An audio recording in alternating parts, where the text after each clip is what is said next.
So today I'm gonna be picking up that DJI module for the Mic 2. This way, for the Sony camera, like the FX3 that I'm vlogging on right now, I don't have to deal with cables and stuff like that, but we're gonna see what else is new here. I'm gonna try to behave, but we'll see what's up. We'll see what's up. Yo, it is Future Jay here, and I understand that not all of you want to take the ride with me to the camera store and check that out. So go ahead, skip to this timestamp down below. It's where I test out the DJI camera adapter. Now, there are some things I'm noticing, like features or settings that don't work with the adapter compared to the 3.5mm. Maybe this will be an update in the future, so you might want to check that out if you're considering this guy. So this right here is Mojo Cameras in Anaheim. This place is incredible. They have everything, the Nanlite stuff. We got Mike, the owner, right there. He is the man. He takes care of everybody, gets all the rare gear in and the hot stuff when it first comes out.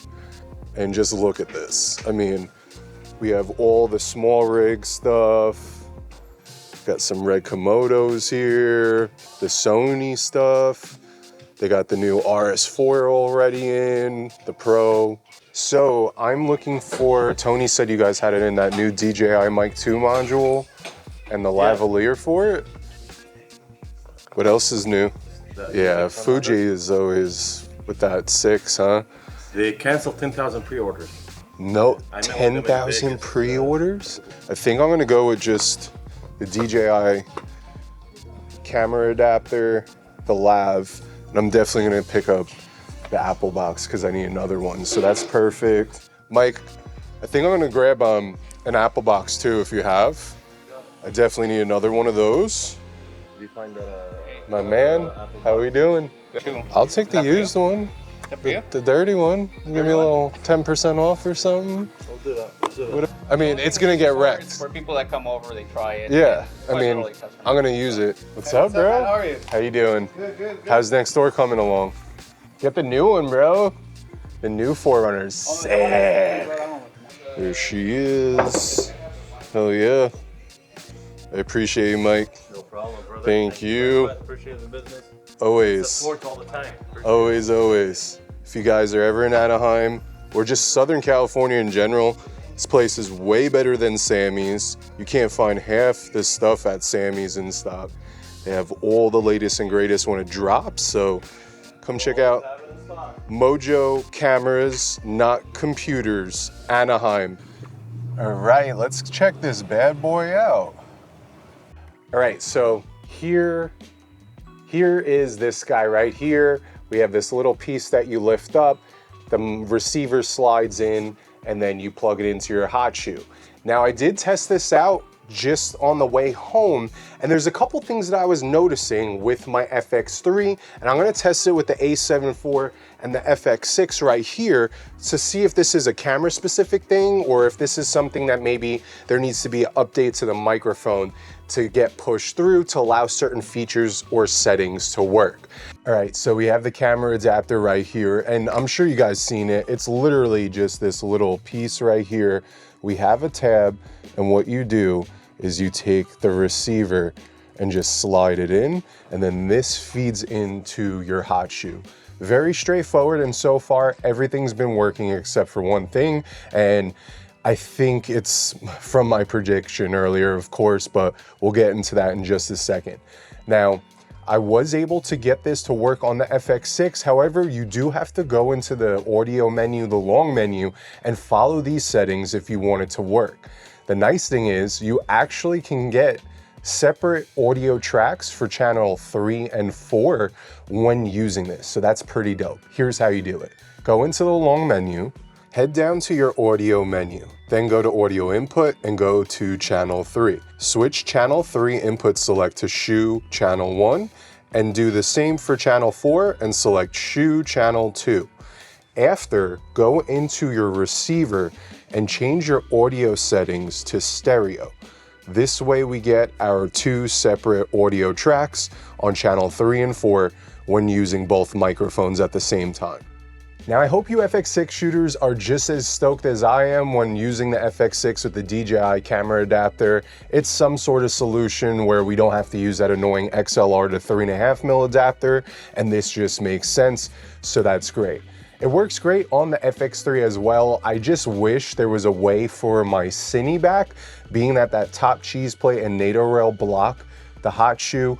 I really wish this would work. It's not a deal breaker for me, but just want to address that if you own the cine back and plan to use this with the FX3, it just physically can't happen. So far, this thing is exactly what it does. I think it's priced super fair at 35 bucks. If it was anything more, especially knowing DJI, I'm shocked it's not more money, but yeah, so far, so good. The other issue that I was having, and it's not a deal breaker, but it's a feature that I really like when using the DJI Mic 2, is the ability to have that receiver cycle on and off with the camera body. I think that's a great feature when using the 3.5mm jack this way. It's just something else you don't need to remember to turn off, and it just works in unison with your camera depending on whichever one you're using. So that to me also is kind of a little bummer. So right now with the audio that you guys have been hearing is just from the Mic 2 in my pocket. I didn't want to run a lav today or anything, especially since we're running around. And for YouTube content, this isn't one of my like professional interviews or anything like that. I feel like this could be a little bit more laid back and casual. So I do have Rode's lavalier microphone. Why don't we just take this guy right here, plug it in, and see how the Rode sounds, and then the DJI microphone. So like right here. So this is the audio coming out of the Rode lavalier when paired using the DJI Mic 2. Does it sound any different? Who knows? Why don't we open up this guy? I'll record internally to this. Put this guy right here too. And now we have both of our DJI microphones recording at the same time.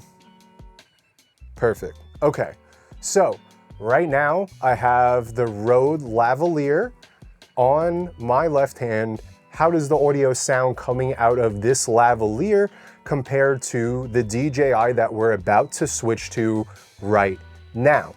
This is the audio coming out of the DJI lavalier in my right hand. How does it sound? Are we hearing a difference between the DJI and let's switch back to the Rode lavalier microphone? Which one is sounding better? Let me know in the comments below. Now, obviously you always have to master your audio, but how does it sound just straight out of the lavalier microphone recording right into these DJI Mic 2s? Are you guys noticing anything? Are we hearing humming out of the Rode? Let's listen. Do we hear any humming? What about humming out of the DJI lavalier? Because I know this is an issue, or some people have experienced issues with different lavaliers humming. I believe it's the ones that have the threaded cable so that you could have it tied down. I don't think, like, I believe it is the Sennheiser ones I've seen people complaining about, that just that 3.5mm doesn't get down deep enough and there's a little bit of interference and stuff like that. Now I know I look ridiculous with two lavs on my chain, but I just want to do this A/B comparison testing for you guys so you could just hear the difference straight out of the lavalier microphone. If one has a richer, bassier feel, maybe one the highs are a little bit crispier. Let me know if you hear a difference in the comments below and which one you're leaning towards. Now I know this video is a little bit loose. It was a little vlog style with a first impression review. I just want to see straight out of the box if this would run into any issues. And it did have some hiccups. I don't think they're a deal breaker. Definitely not for me, but some of those features like the on and off power cycling with the camera and the receiver, I really do like that feature, because sometimes when we're running around like chickens without a head on set, it's very easy to forget to turn off like one little thing. So I do like that. Maybe this is an update that they could push through on the Mic 2 so that we can get it to turn off without having to remove it off the hot shoe and the device, and also just getting that power on and off cycle as well. So let me know if you guys like this video, your overall thoughts. Until next time, if you're new here, hit that subscribe button, turn post notifications on, because we're moving and grooving, trying to stay consistent. I think I'm like 5 or 6 weeks consistent, and we have a ton of different content batched for you guys. I'm Jason Anthony. Peace out.